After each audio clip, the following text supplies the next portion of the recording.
जाकर के मदद करनी चाहिए। जब वो वापस गया तो जो उसको पढ़ाने वाले टीचर्स को लगा कि लड़का तो टॉपर था, क्यों नहीं आया पढ़ने के लिए, और वो गए उसके गांव में देखने के लिए कि क्या हुआ। जब गए तो उन्हें देखा कि अरे ये तो बिल्कुल ही दूसरी कहानी। तो उनने क्या कहा, उनने कहा कि बेटा तुम ऐसा करो, तुम पढ़ाई करो, हम जो टीचर हैं हम लोग रोज़ एक एक हफ्ता यहाँ पर देंगे।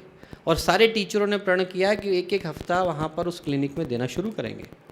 उसका क्लिनिक चलने लगा। पर जब बाकी लोगों को इस घटना का पता चला तो लोगों ने उसमें पैसे देने शुरू किए। और आज से 3 साल पहले उस गांव में उस महिला ने हॉस्पिटल खोला। उसका नाम है द ह्यूमैनिटी हॉस्पिटल, मानवता का हॉस्पिटल, मल्टी स्पेशलिटी हॉस्पिटल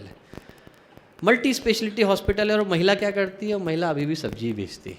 दोस्तों, मैंने कहानी आपको इसलिए सुनाई कि उस महिला ने पहली कक्षा के अलावा पढ़ाई नहीं करी थी, पर यदि उसके अंदर संकल्प था, उसके अंदर साहस था, उसके अंदर गुण थे, उसके अंदर मूल्य थे, उसके अंदर संस्कार थे, तो किसी स्कूल की आवश्यकता नहीं थी। उसने जीवन में वो कर दिखाया जो बड़े बड़े लोग पढ़ लिख के नहीं कर पाते।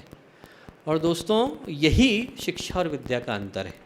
यही चीज़ यदि हम अपने विद्यार्थियों के अंदर, अपने बच्चों के अंदर, हम अपने स्टूडेंट्स के अंदर, डिसाइपल के अंदर ये भूख पैदा कर सके, ये उनके अंदर समाज के लिए ऐसी प्रेरणा पैदा कर सके। एक के अंदर यहाँ पर 250-300 लोग मौजूद हैं।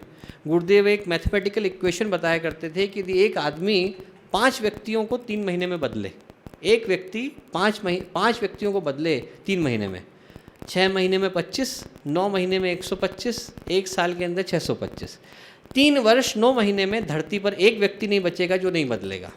3 वर्ष 9 महीने के अंदर। तो यदि हम लोग सिर्फ 5 बच्चों तक सही मूल्यों को, सही संस्कारों को पहुंचा पाए, तो दोस्तों इस धरती को बदलने में, इस सृष्टि को बदलने में ज़्यादा समय नहीं लगेगा।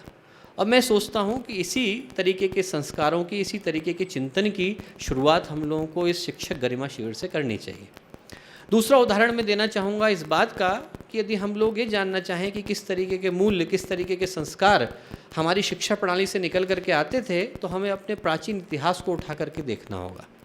प्राचीन इतिहास यदि हम लोग देखें, गुरुकुलों को देखें, पुराने समय में एक से बढ़कर के एक ऋषि धरती पे मौजूद थे, भारत में मौजूद थे। सांदीपनि थे, वाल्मीकि थे, जन्मेजय थे, परशुराम थे, वशिष्ठ थे, विश्वामित्र थे। सब ऋषि एक साथ मौजूद हैं। शरभंग हैं, अगस्त्य हैं, अत्रि हैं।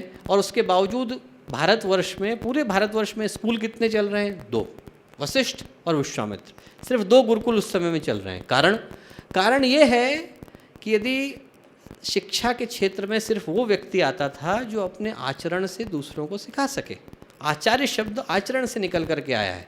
यदि आपके व्यक्तित्व में है तो आप दूसरों को देने का साहस करिए, अन्यथा आप मत करिए। आपके पास पैसे हैं, बहुत अच्छी बात है, आप कारोबार करिए, व्यापार करिए, दुकान खोलिए, जो आपके मन में आता है वो करिए। शिक्षा के क्षेत्र में मत आइए। अब उल्टा हो गया है। अब आपके पास पैसे हैं तो सबसे पहले आप यूनिवर्सिटी खोलिए, स्कूल खोलिए, कॉलेजेस खोलिए, इंस्टीट्यूशन खोलिए। सबसे पहले आदमी, आप देख लीजिए भारत की टॉप 10 यूनिवर्सिटीज़ को उठा करके देख लीजिए, हज़ारों करोड़ का कारोबार है और उनमें से सबको चलाने वाले बिल्डर हैं, व्यापारी हैं और कोई नहीं।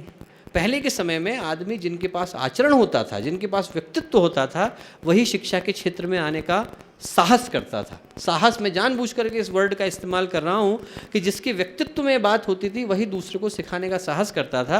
अन्यथा यदि आपके व्यक्तित्व में खोखलापन है तो आप दूसरे को मूल्य नहीं दे सकते, संस्कार नहीं दे सकते। तो दोस्तों, मैं जानता हूँ कि गर्मी बहुत है और मैं ज़्यादा समय आप लोगों का नहीं लेना चाहूँगा। एक चीज़ जो हम लोग यहाँ से लेकर के जा सकते हैं, मैं ज़्यादा चीज़ों की बात नहीं करता, एक सिंपल सी चीज़ मैं आप लोगों से चाहता हूँ कि हम लोग यहाँ से प्रण लेकर के जाएं। और वो सिर्फ इतना है कि यदि एक विद्यार्थी का हम चयन कर लें, एक विद्यार्थी का, हम सब शिक्षक हैं यहाँ पर, हम एक विद्यार्थी का चयन कर लें कि इस बच्चे को मैं वैसा बनाऊँगा जैसे मैं अपने बच्चे को बनाना चाहता था। इसके अंदर वही गुण, वही संस्कार, वही आदर्श, वही मूल्य लाने की कोशिश करूँगा जो मैं अपने बच्चे के अंदर चाहता था। तो दोस्तों, अगली बार जब हम लोग यहाँ पर मिलेंगे तो ये दुनिया निश्चित रूप से बेहतर होगी। ये दुनिया निश्चित रूप से आज की तुलना में समृद्ध होगी, सुखमय होगी और मंगलमय होगी। बस यही भावनाएँ, यही शुभकामनाएँ मैं आपके शिविर को प्रदान करता हूँ और आप सब लोगों को बहुत बहुत धन्यवाद देता हूँ कि आप लोगों ने इस अपना अमूल्य समय निकाल करके शिविर के लिए यहाँ आए। आप लोगों को बहुत बहुत शुभकामनाएं, बहुत बहुत मंगल कामनाएं। धन्यवाद।